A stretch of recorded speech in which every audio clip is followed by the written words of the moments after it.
My CEO humiliated my dad at a Michelin-Star restaurant. Chuckled, his kind usually works in the kitchen. Days later, the chef introduced my dad as his silent partner. I didn't grow up wealthy, but I grew up proud. My name is Callum, 34, born and raised in Chicago. My father, Hector, immigrated from Uruguay when he was a teenager. He worked long, hard hours in places no one romanticizes: car shops, construction sites, late-night cleaning crews. He rarely missed a day of work. When he did, it meant something serious had happened. Despite not having much, we lived with dignity. My parents' divorce hit us hard when I was 18. My mom remarried a few years later and moved to the suburbs. Dad stayed behind, renting a modest apartment in Cicero, still working odd jobs. He never complained, never asked for help. As I built my life in the corporate world, our contact became infrequent. I called once a week, maybe visited once a month. Dad always answered the phone with a warm, steady voice, as if time and distance didn't matter to him. I've worked for my company for nearly 8 years. Steady promotions, always on time, never one to make waves. Edward Blanchard became CEO 2 years ago. He was the type who said things like "let's circle back" and "I eat problems for breakfast" unironically. He came from money and made sure people knew it. Edward was charming to investors, cruel in meetings, and dismissive of anyone who didn't come from his world. You know the type. Suits that cost more than a month's rent. Ivy League name-dropping. He once told an intern, "If you can't afford the parking garage, this isn't your company." Anyway, our firm recently closed a major partnership with a German logistics conglomerate. Big money. Celebration-worthy.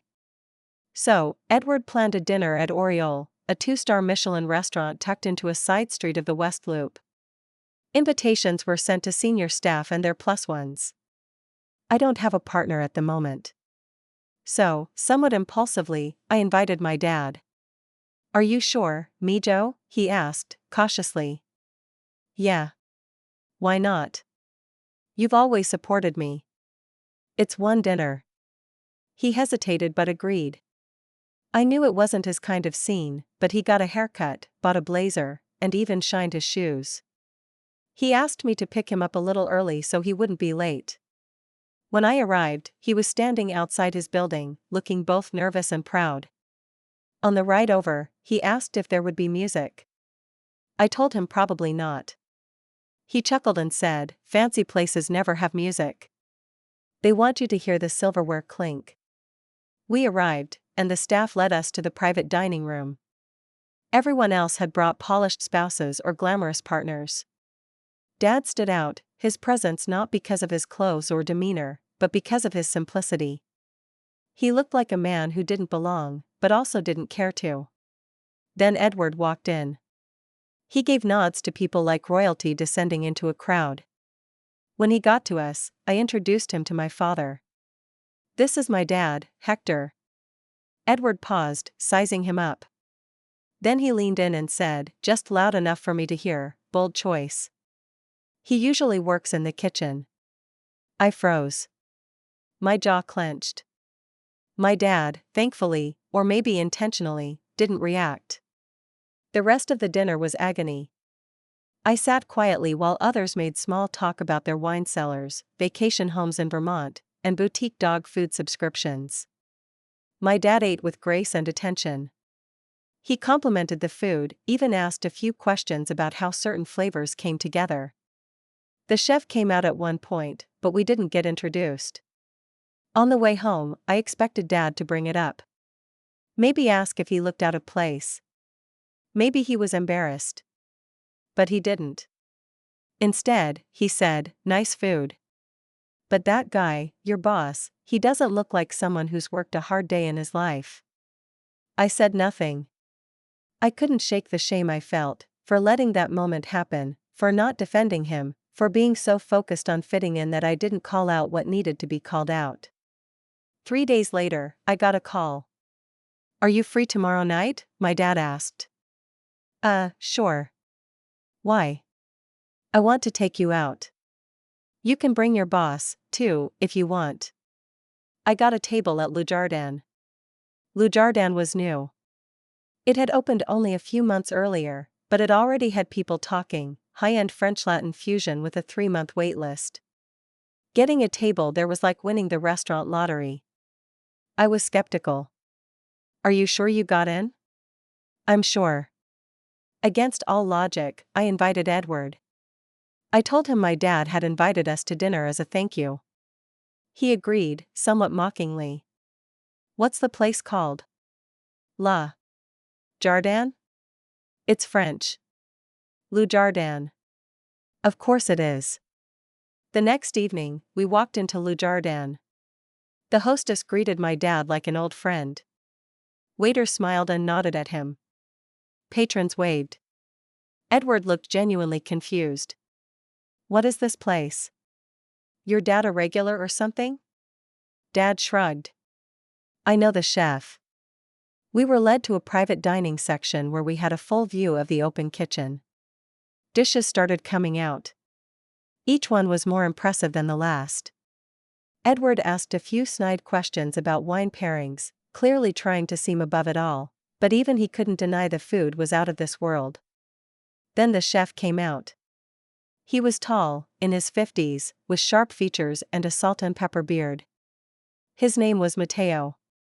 He smiled broadly and clapped a hand on my dad's shoulder.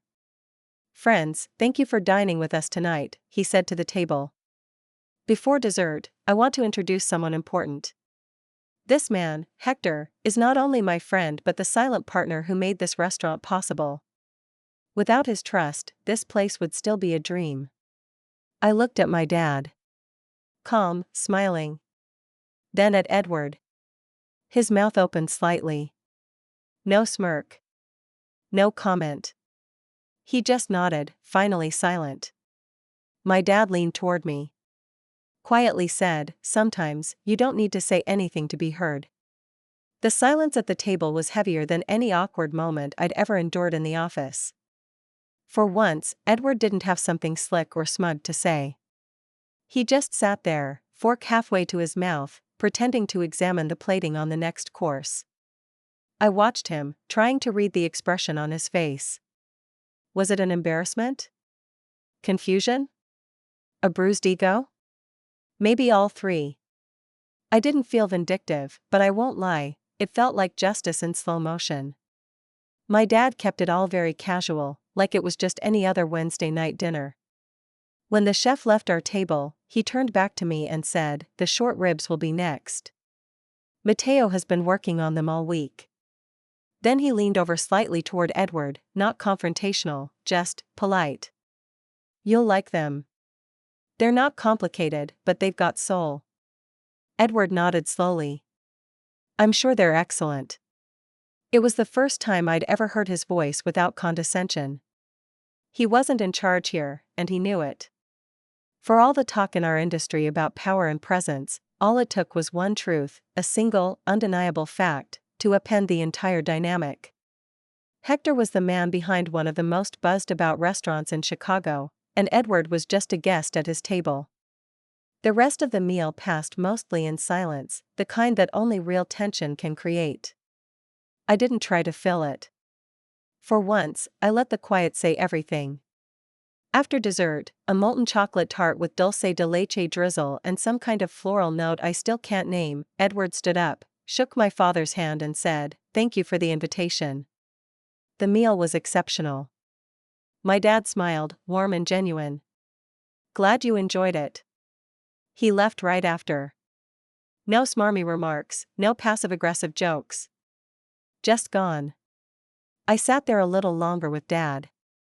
The dining room was mostly empty by then, soft jazz playing over the speakers, the clinking of dishes barely audible in the background. I didn't know you were involved here, I finally said. Dad looked amused. You never asked. That's fair, I admitted. But why didn't you say anything the other night? When he said that to you? He shrugged, then tapped the edge of his wine glass gently. Because people like that? They expect a reaction. They live off it. Silence? That gets under their skin more than shouting ever could. Besides, I knew what was coming. You planned all this? He shook his head. No. I've been involved with Matteo for over a year. He's family to me. But I figured, you deserved to see a different side of your old man. And your boss? He deserved to see someone he couldn't categorize. I nodded, swallowing a knot of pride and regret. We didn't talk much that night. I paid the bill, well, tried to, until the waiter returned and said it had already been taken care of. My dad just raised an eyebrow at me when I looked his way. I drove him home, both of us quiet most of the way. As I pulled up in front of his building, he finally said, "Don't let your world get too small, Callum. Not everyone who dresses loud has anything to say. Not everyone who speaks softly has nothing to teach." I sat in the car for a long time after he went in, thinking about that. The next day at work, Edward didn't mention the dinner. He barely looked at me in our morning briefing. I could tell he was uncomfortable, but in that fragile, unspoken way men like him tend to be when their worldview gets shaken. But the ripple effect had started. A few co-workers who had been at the Oriole dinner asked me casually, "Hey, wasn't that your dad at Lujardin?" And when I confirmed it, their expressions always shifted slightly: curiosity, surprise, maybe even admiration. It wasn't just about the restaurant. It was about the fact that Hector, the quiet janitor, the man who didn't belong in tailored boardrooms or polished dining halls, had built something people respected without demanding the spotlight. That realization started reshaping how I saw everything. Meetings with Edward became less intimidating. Not because I gained confidence, but because I saw behind the curtain. He was a man whose authority came from people never challenging him. And now I have. Without even raising my voice. Weeks went by. Edward's tone around the office softened. Not drastically, but enough that others noticed. He no longer cut me off mid-sentence. He even asked for my opinion on something during a product planning meeting, unheard of before. I didn't gloat. I didn't bring it up to anyone unless they asked. And even then, I downplayed it. It wasn't about revenge. It was about clarity. And quietly, in the background, something else began shifting. My dad and I started meeting more often. Not just on holidays or family birthdays, but midweek dinners, weekend breakfasts. I started asking more about his past, his first years in Chicago, the mistakes he made, the dreams he still held close. I found out more in those few weeks than I had in years of polite phone calls and surface-level small talk. He told me how he met Matteo while working a maintenance job at a downtown hotel. Matteo was a sous chef back then, just starting to find his culinary voice. They bonded over shared roots, late-night meals, and a vision of what food could do for people. He had talent, Dad said. But no backing. No one wanted to take a risk on a guy without a name. So I told him, "If you're serious, I'll invest. I don't need my name on the door. Just make something you believe in." That stuck with me. I'd spent most of my adult life trying to get my name on doors. My dad had spent his time helping others open theirs. I started to feel small in the best kind of way. Not long after that night at Lujardin, I noticed something else about my dad, how he moved through the world without demanding space, but always somehow owning it. It made me realize just how long I'd misunderstood what strength really looked like. He didn't try to impress anyone. He didn't explain himself. He didn't broadcast his past or parade his success. It wasn't because he was hiding it. It was just not the point. In contrast, the world I inhabited, corporate boardrooms and office politics, relied on visibility. Everything was about metrics, optics, self-promotion. Who could speak the loudest, move the fastest, climb the highest? But my father had built something lasting by moving in silence, with intention, with patience. I started noticing just how loud my environment really was. Meetings felt different now. My coworkers hadn't changed, but my perspective had.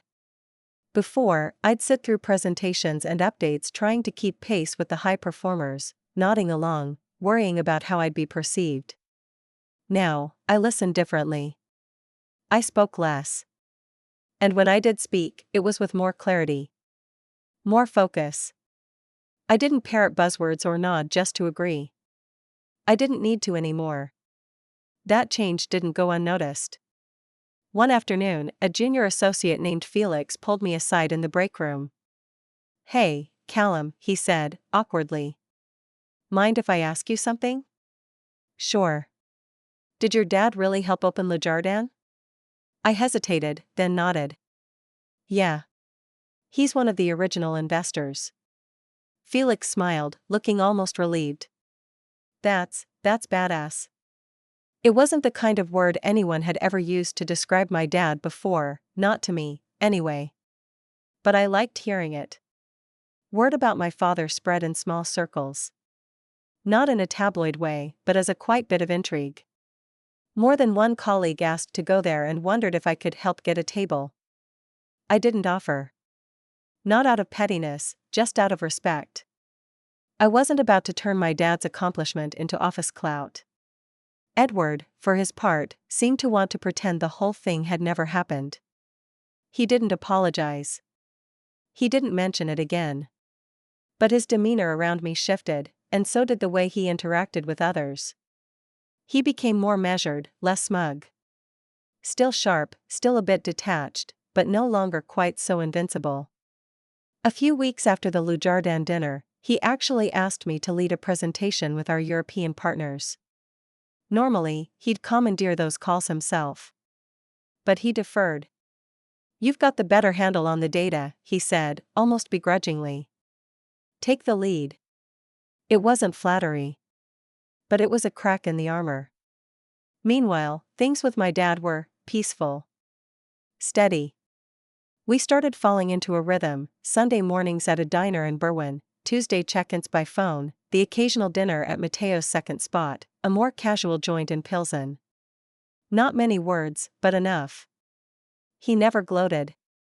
Never brought up what happened with Edward unless I did. One Sunday morning, while we waited for our pancakes at a no-frills diner tucked between a pharmacy and a thrift store, I asked him something that had been sitting in my mind. "Why didn't you ever tell me?" He didn't pretend not to understand the question. "You had your life," he said simply. "You didn't need to know. And I didn't do it to impress you. I just think I would have looked at you differently, you know?" He smiled without looking at me, eyes still on the window beside us. "Maybe. But maybe you needed to look at me the way you did first, to understand what you were missing." That one sat with me for a while. I'd spent years seeing him as a working-class guy who gave up on big dreams to raise me. In my head, I always thought he was stuck in survival mode. But that had been my projection. I hadn't seen the whole story. He wasn't stuck, he was moving.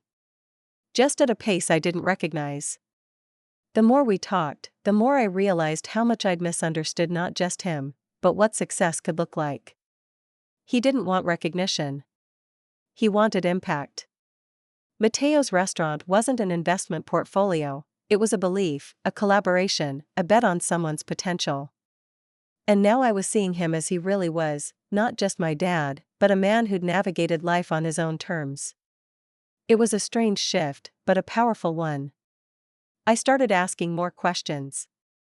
Not just about Le Jardin, but about everything: his time in Uruguay before coming to the States, his first job in the US, how he managed to send money home and still raise me on a mechanic's salary. He told me about a warehouse job he held in the 80s, how the company wouldn't promote him because of his accent.